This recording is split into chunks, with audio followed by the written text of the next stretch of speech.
my dear students. Welcome to your history and civics class for the day.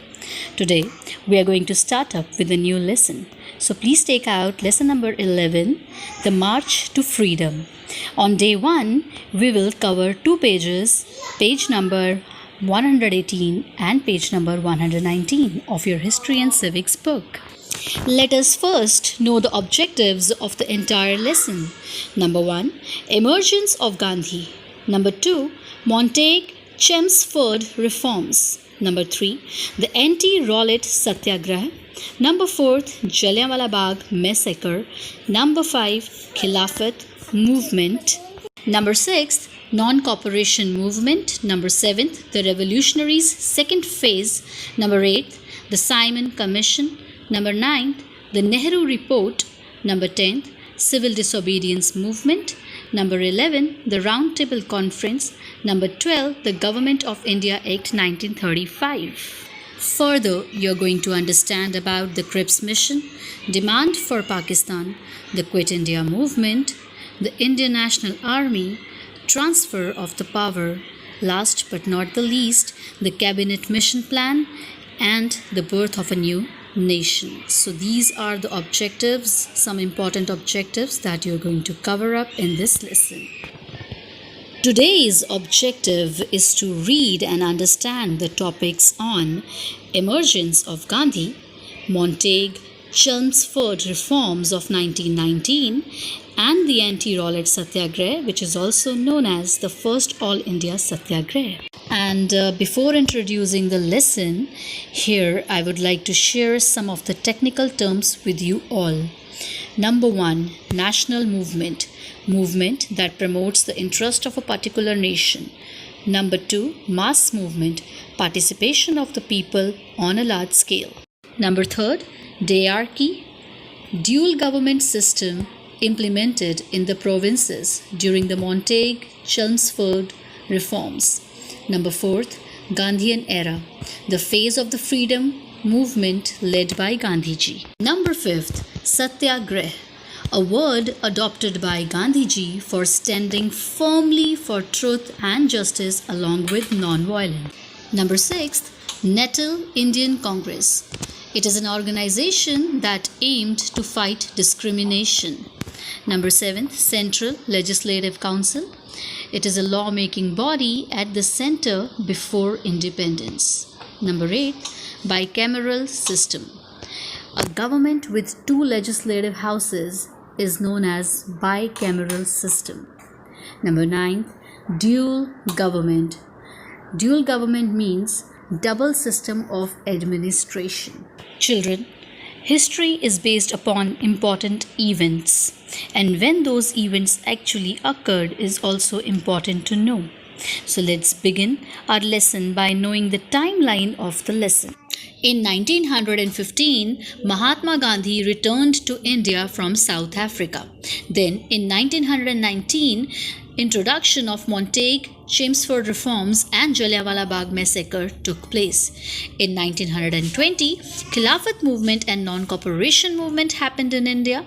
Then in 1927, Simon Commission was sent to India by the British. 3 years later, in 1930, Civil Disobedience Movement, which is also popularly known as Dandi March, took place in India. Then in 1942, Cripps Mission and Quit India movement happened. And finally, in the year 1947, we got independence, but sad, our country also got partitioned. In the very beginning of the lesson, you will study that how earlier in India, people from different parts of the country were doing small-scale national movements. There was no unity among the different sections of the society. But after 1919, the national movement converted into the mass movement when all the segments of the Indian society came together, like peasants, tribal people, students, women, and laborers, and they fought for the independence of the country. So, In this way, the national movement took the form of mass movement, and this phase of the freedom movement is known as Gandhian era. Gandhiji's period of struggle for nation is termed as Gandhian era. Children, please open page number 118 of your book. And now let us begin with the reading of the chapter, topic-wise topic. I will give you the meanings of some difficult words. Kindly mark them side by side with your pencils. So please hold the pencils in your hands and let's begin with the reading of the chapter. The Indian national movement involves. National movement means movement that promotes the interest of the nation. So it involves almost all segments of the Indian society after 1990. The peasants means farmers. Tribal means members of the tribal communities. Students, women and the laborers became a part of the freedom movement. Participation of these people transformed the national movement into a mass movement. Mass movement means participation of the people on a large scale. Mahatma Gandhi is credited for this transformation. Transformation means change. This phase of the freedom movement is therefore called the Gandhian era. Gandhian era means the phase of the freedom movement led by Gandhiji. This was the first time when all the sections of the society formed the unity and protested against the British rule. Before discussing the various national movements started by Gandhiji, let's have a glimpse of Gandhiji's earlier life. Gandhiji's full name was Mohandas Karamchand Gandhi. He was born on October 2, 1869 at Porbandar in the present-day Indian state of Gujarat. He studied law in England and practiced as a lawyer in South Africa. Along with his wife Kasturba and their children, Gandhiji remained in South Africa for nearly 20 years. There, in South Africa also, Gandhiji struggled a lot to improve the conditions of the poor Indians, who were treated very badly on the basis of racial discrimination. Racial discrimination means difference between white-skinned people and black-skinned people. And in South Africa only, Gandhiji introduced the concept of Satyagraha, which means peaceful, non-violent movement. Let's continue with the reading part on page number 118, Emergence of Gandhi. Gandhiji became the most prominent figure by this period. Prominent means important. He was born on 2nd October 1869. His birthplace was Porbandar, Gujarat. Gandhiji studied law in England. He practiced as a lawyer. Lawyer is a person who gives legal advice and has a certificate of law. In South Africa for around 20 years. He was married to Kasturba in 1883. During his practice as a lawyer in South Africa, Gandhiji struggled to improve the conditions of the poor Indians there. They were treated inhumanly. Inhumanly means lacking compassion. In 1894, Gandhiji founded the Nettle Indian Congress. Nettle Indian Congress is an organization that aimed to fight discrimination in South Africa. He evolved the concept of Satyagraha or peaceful non-violent agitation. Agitation means angry movements during his struggle in South Africa. Then Gandhiji returned to India in 1915. There he saw the terrible poverty of the Indian people. As a result, a new phase in the Indian national movement started. His first involvement in India was for the cause of the poor peasants of Champaran. Champaran was a small district in Bihar. Children, now let's study about the very first 3 Satyagraha movements started by Gandhiji after returning from South Africa. They are Champaran Satyagraha, Ahmedabad Satyagraha, and Kheda Satyagraha. Champaran Satyagraha was the first Satyagraha movement led by Gandhiji for the protection of the rights of farmers who were protesting against having to grow indigo with barely any payment made for it. Ahmedabad Satyagrah. In this, the workers of the cotton factory in Gujarat went to strike. Strike means hartal. And Gandhiji joined them by using the weapon of hunger strike. Kheda Satyagrah. In this satyagrah, Gandhiji actually supported the peasants, means the farmers who could not pay the taxes as the crops had failed to grow that year. Now let's move on to the reading of the same topic on page number 119. Champaran, Ahmedabad and Kheda Satyagrah. The peasants in Champaran were being forced to sell indigo at very low prices to the planters. Indigo is a cash crop and planters are the manager or owners of a plantation. In 1917, Gandhiji defied means to refuse to obey something, British orders and went to Champaran. Champaran, again I will tell, is a small district in Bihar. Gandhiji declared that he would not leave the place till justice was delivered. This ultimately forced the government to increase the price the peasants received for indigo. The workers of the textile mills in Ahmedabad, textile mills are the factories for making clothes. So in Ahmedabad were paid very low wages. Wages means salary. In 1918, Gandhiji supported the workers against the mill owners. They were eventually forced to increase the workers' wages. Kheda was another area in Gujarat where Gandhiji involved himself. He supported the peasants who could not pay taxes as the crops had failed that year.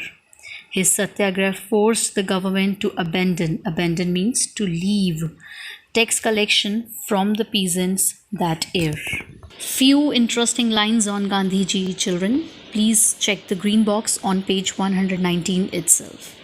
Gandhiji was the first leader during the freedom struggle who was able to mobilize the common people for the national movement. By 1919, Gandhiji had become a popular figure, most endeared. Endeared means liked by everybody.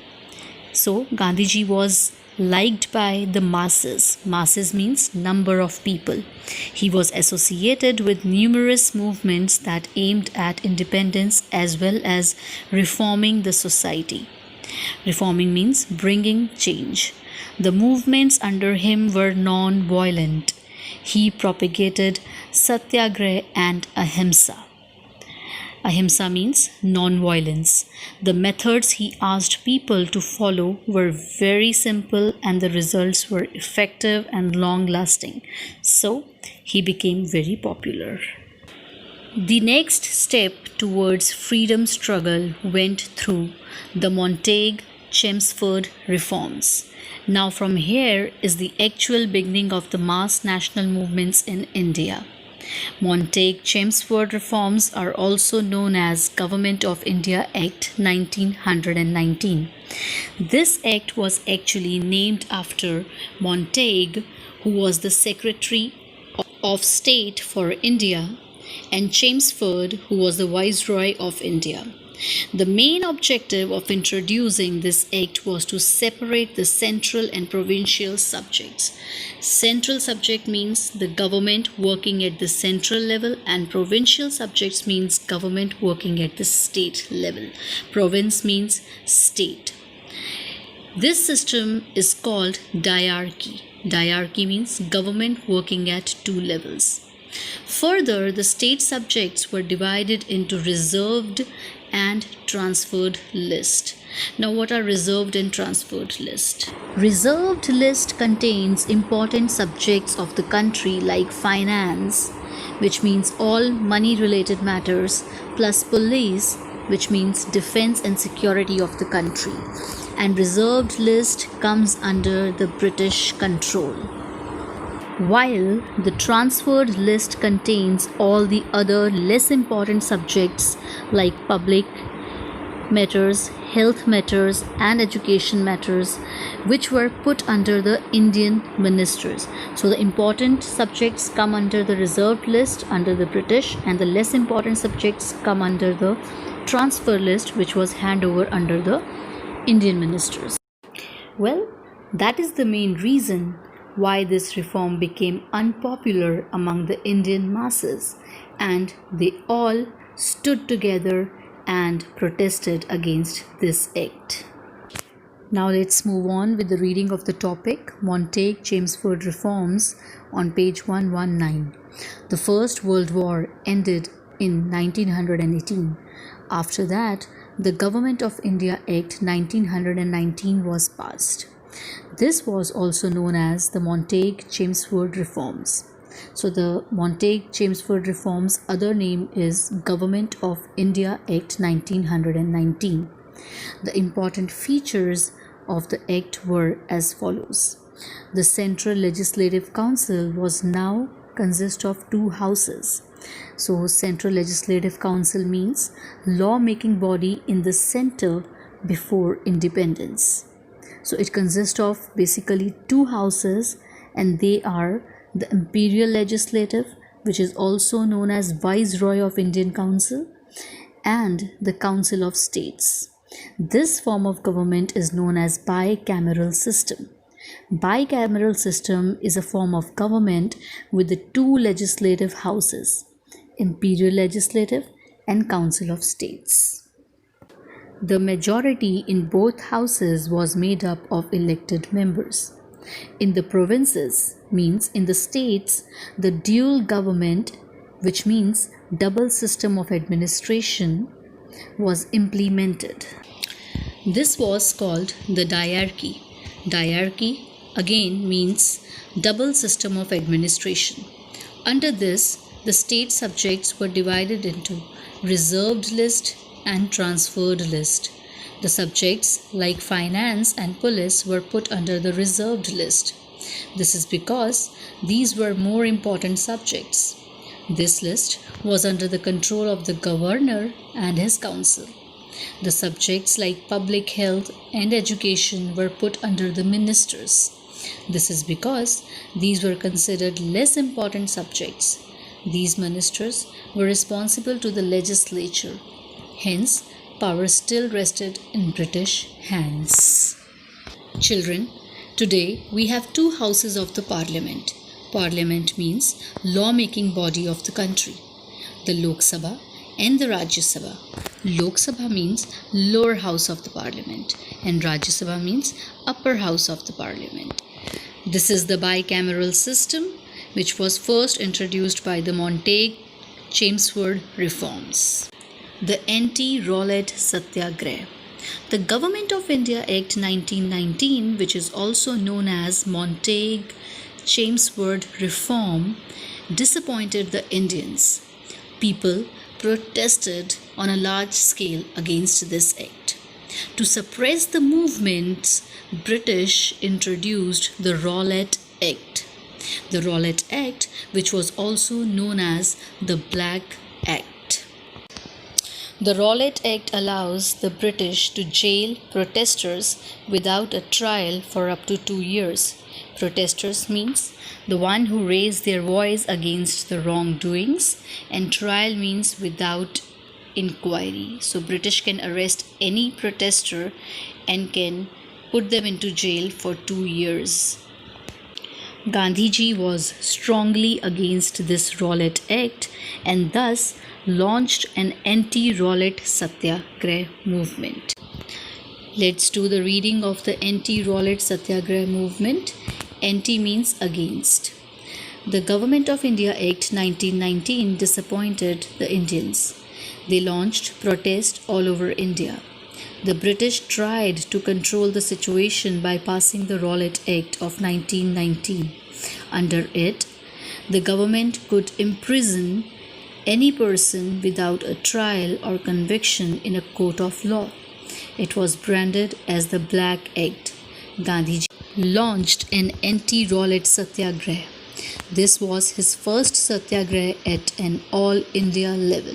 He gave the message to the Indians that 6th April 1919 was to be observed as a day of Hartal, which means strike, fasting, and prayer. Okay, my dear students, so this is the end of the topic. Let's have a quick recap that what we have learned in today's class. The objectives that we have covered in today's class are emergence of Gandhi, Montague, Chelmsford reforms of 1919, and the anti-Rowlatt Satyagraha, which is also known as the first All India Satyagraha. Don't forget to follow the school link on YouTube, read again page 118 and 119 respectively, do the related back exercises and revise the related terms as well. Till then, thank you so much. Have a nice day. Stay safe, stay at homes. Goodbye.